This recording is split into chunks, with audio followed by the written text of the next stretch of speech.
August দেখতে দেখতে এই বছরের 8 নম্বর মাসটাও চলে এলো। এই তো মনে হচ্ছে 1 জানুয়ারি গেল, আর আজকে 15 আগস্ট আসতে যায় কিছুদিন বাদে। আমার মতোই বাকিরাও হয়তো বছরটা শুরুর আগে ভেবেছিল এই বছরে এই কাজটা আমি করেই ছাড়বো, এই বছর এখানে ঘুরতে আমি যাবই যাব। কিন্তু আসলে কি তাই হলো? হয়তো হলো, কিছুটা কিছুটা হলো না। আসলে সময়টা এত তাড়াতাড়ি দৌড়ায় না, আমরা ঠিক তার সমান সমানে হতে পারি না। আমরা জিনিসগুলো ভাবতে ভাবতেই সময়টা দেখে এগিয়ে গেছে যাই। আচ্ছা, সময়টাকে যদি একটু আটকে রাখা যেত কত ভালো হতো না?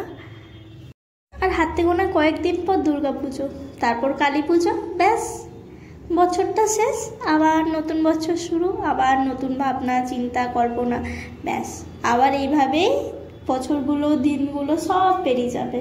প্রত্যেকের জীবনে কত নতুন নতুন আরও স্মৃতি তৈরি হবে, আর সব কিছু আটকে থাকবে আমাদের এই ফোনের গ্যালারিতে। আজ থেকে 10 বছর বাদে যখন আমি এগুলো দেখব তখন বেশ ভালো লাগবে। এই জন্যই আমার ছোট ছোট মুহূর্ত বন্দি করতে খুব ভালো লাগে।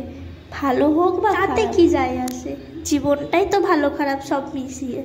মুহূর্তগুলোও থাক ভালো খারাপ সব মিশিয়ে, সাথে থাক কিছু কিছু প্রিয় মানুষ যাদেরকে জীবন থেকে কখনো সরাতে চায় না।